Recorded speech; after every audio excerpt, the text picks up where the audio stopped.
দুইজন অপরাধীকে পুলিশ ধরেছে। একজনের নাম শরীফ, আরেকজনের নাম রায়হান। আপনারা দুইজনই যদি অপরাধ স্বীকার করেন তাহলে দুইজনই 3 বছর করে জেল খাটতে হবে। কেউই যদি অপরাধ স্বীকার না করেন তাহলে দুইজনকেই 1 বছর করে জেল খাটতে হবে। আসসালামু আলাইকুম। আজকে খুব মজার একটা বিষয় নিয়ে আলোচনা করব, প্রিজনার্স ডিলেমা, যেটা হচ্ছে মূলত গেম থিওরির একটা আলোচ্য বিষয়। গেম থিওরি মানে খেলাধুলা, অবশ্যই ইন্টারেস্টিং।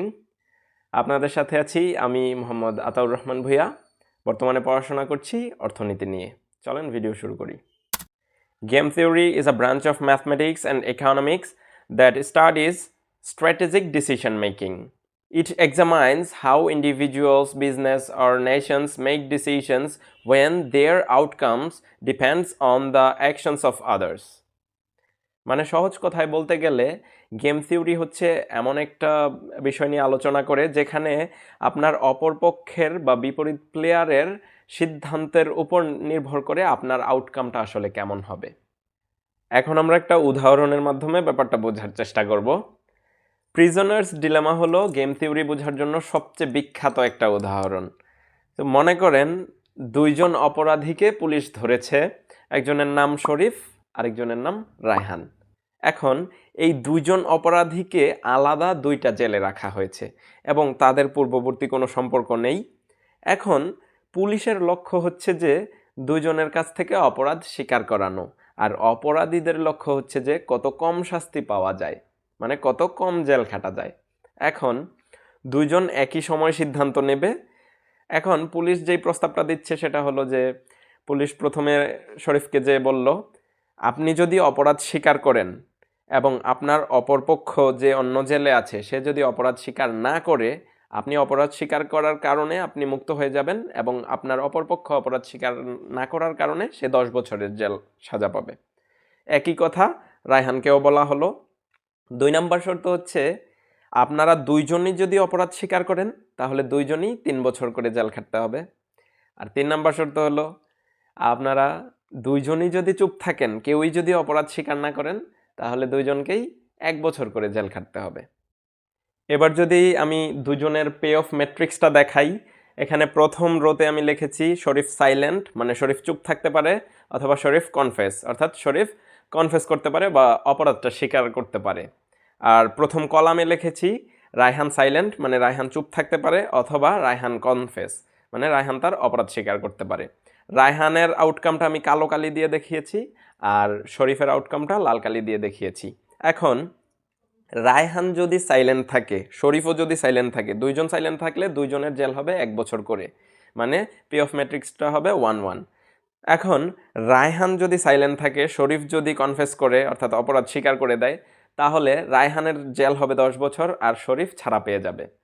এরপরেরটায় আসি, রায়হান যদি কনফেস করে আর শরীফ যদি সাইলেন্ট থাকে তাহলে শরীফের জেল হবে 10 বছর আর রায়হান ফ্রি হয়ে যাবে।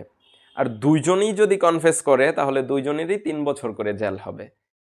এখন আমরা যদি আলাদা আলাদা করে দুইজনের দৃষ্টিকোণ থেকে ব্যাপারটা চিন্তা করি, প্রথমে শরীফের দৃষ্টিকোণ থেকে চিন্তা করলে শরীফ চিন্তা করবে যে আমি যদি অপরাধ স্বীকার করে নেই, আমার অপর পাশের জন যদি অপরাধ স্বীকার না করে তাহলে আমি ফ্রি হয়ে যাব, সে 10 বছরের জেল খাটবে।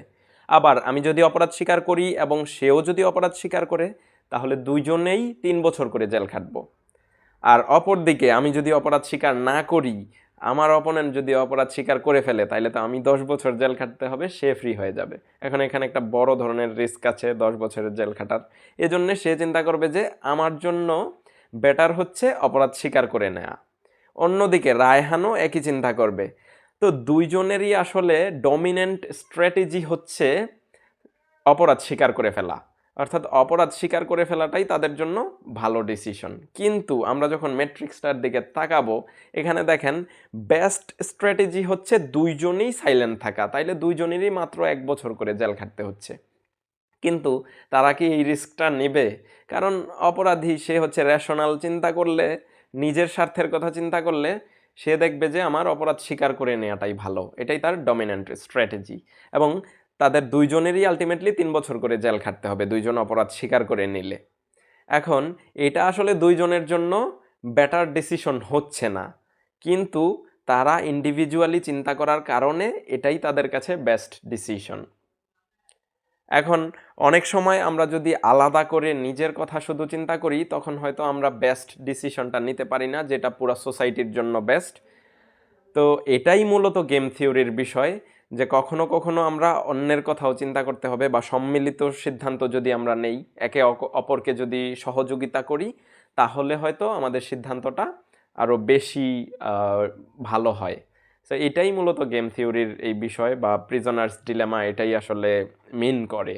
এখন আপনারা এই বিষয়টা কিভাবে দেখছেন, বা আপনারা মনে করেন কিনা যে এটা আপনাদের জীবনের সাথে সম্পর্কিত, সেটা কমেন্টে জানাবেন।